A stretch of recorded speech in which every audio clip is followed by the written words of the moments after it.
وَلَقَدْ يَسَّرْنَا الْقُرْآنَ لِلذِّكْرِ فَهَلْ مِن مُّدَّكِرٍ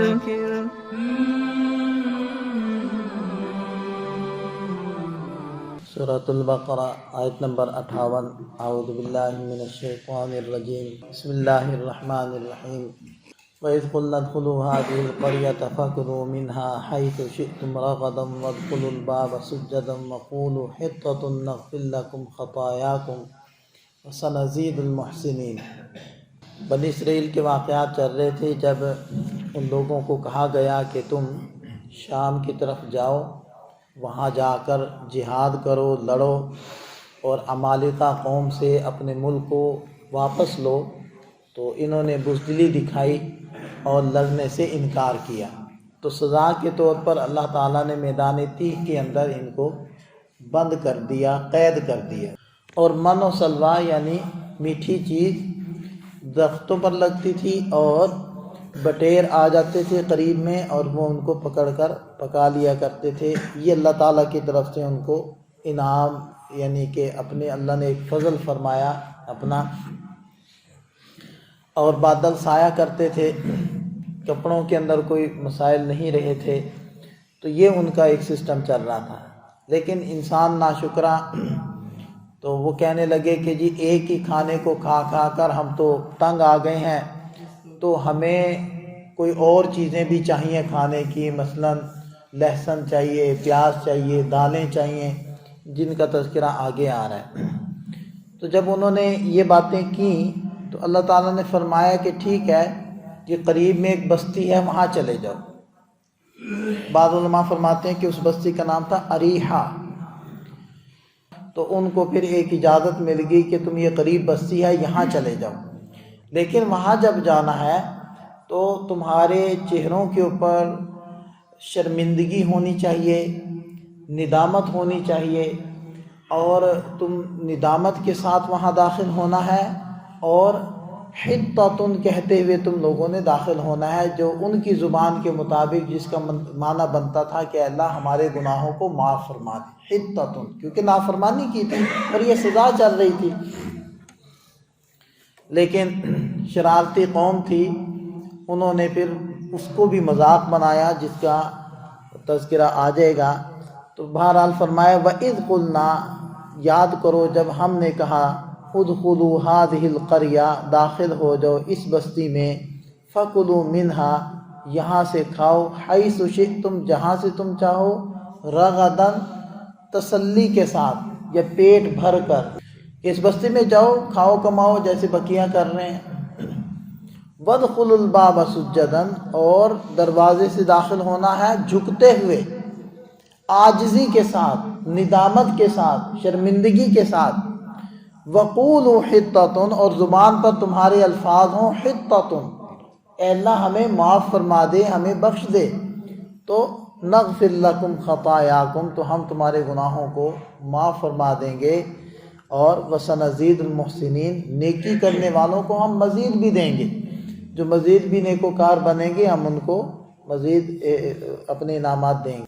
فَبَدَّلَ الَّذِينَ ظَلَمُوا قَوْلًا غَيْرَ الَّذِي قِيلَ لَهُمْ، تو پھر ان ظالموں نے جو بات ان کو کہی گئی تھی اس کے علاوہ ایک اور بات اس کی جگہ رکھ دی، اور وہ بولنے لگ گئے۔ حطۃ کی بجائے کہنے لگے حنطۃ، ہاں کے بعد نون کا اضافہ کر دیا، تو حنطۃ کہتے ہیں گندم کو۔ تو داخل بھی ہو رہے تھے تو شرمندگی کے ساتھ نہیں داخل ہو رہے تھے، پوری ڈھٹائی کے ساتھ، ایسے تکبرانہ انداز میں سینہ تان کے داخل ہو رہے، اور زبان پر بھی حطۃ نہیں ہے، حنطۃ، اور ہنس رہے ہیں، یعنی کہ مذاق بنا رہے ہیں، مذاق اڑا رہے ہیں۔ حنطۃ، حطۃ نہیں، حنطۃ۔ اب حطۃ ان کی زبان میں اس کا معنی ہے اے اللہ معاف فرما دے، اور حنطۃ عربی کے اندر اس کا معنی ہے گندم۔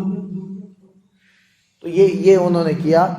تو فَأَنزَلْنَا عَلَى الَّذِينَ ظَلَمُوا، پھر ہم نے ان ظالموں پر اتارا رِجْزًا مِّنَ السَّمَاء، آسمان سے ایک عذاب۔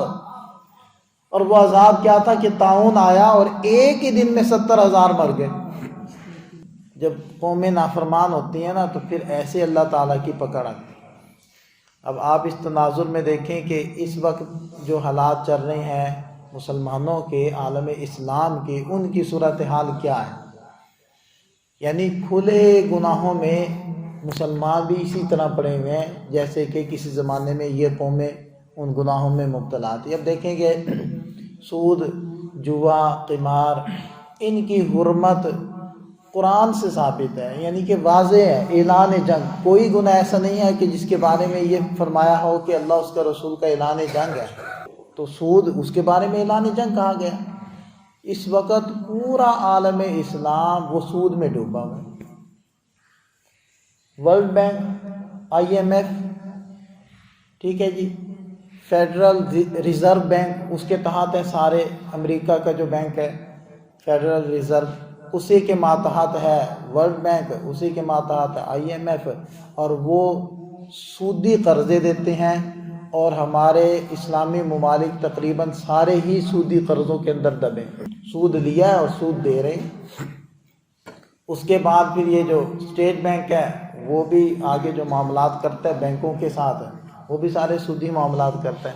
اور آگے جو بینک کرتے ہیں وہ عام طور پر جو بینک کر رہے ہیں وہ سودی معاملات کر. تو پھر لوگوں کو دیکھ لیں، عام طور پر جو شہروں کے اندر معاملات لوگوں کے ایک دوسرے کے ساتھ چل رہے ہیں نا، وہ سودی معاملات چل رہے ہیں.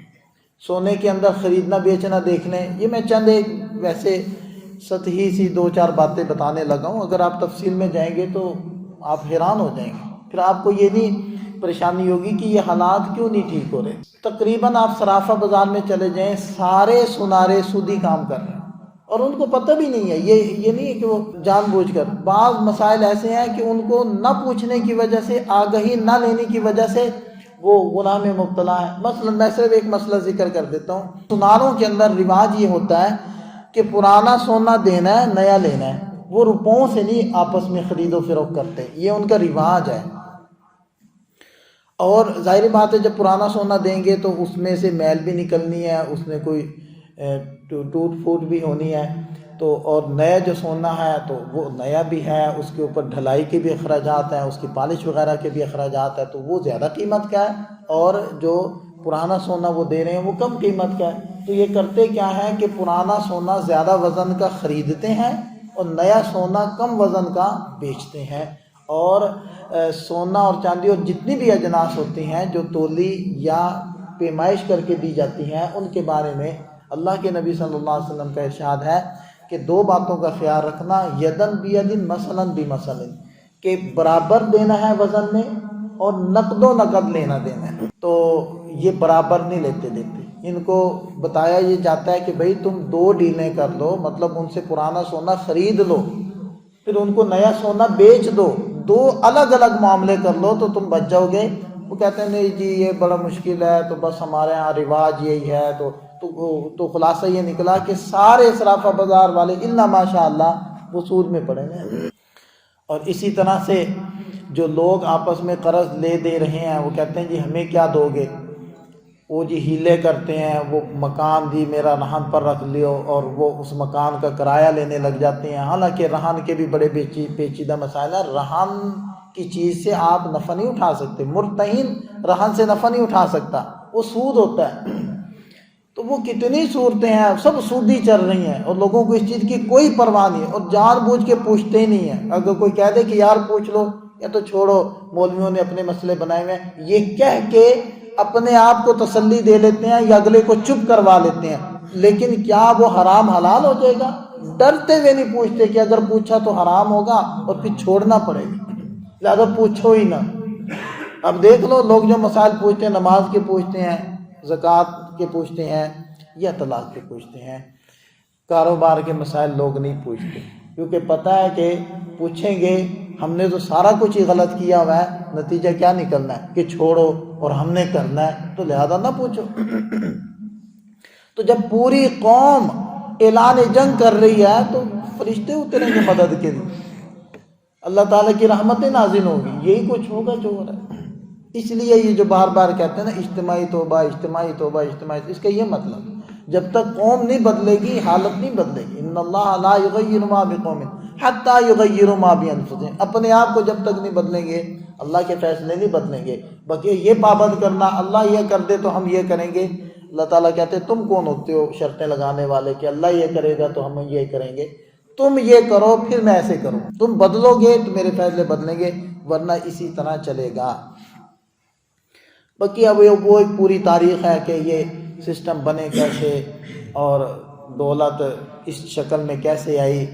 سونا چاندی اللہ تعالیٰ نے جو پیدا کیے نا، سمن جو اصل مال پیدا کیا وہ سونا اور چاندی ہے۔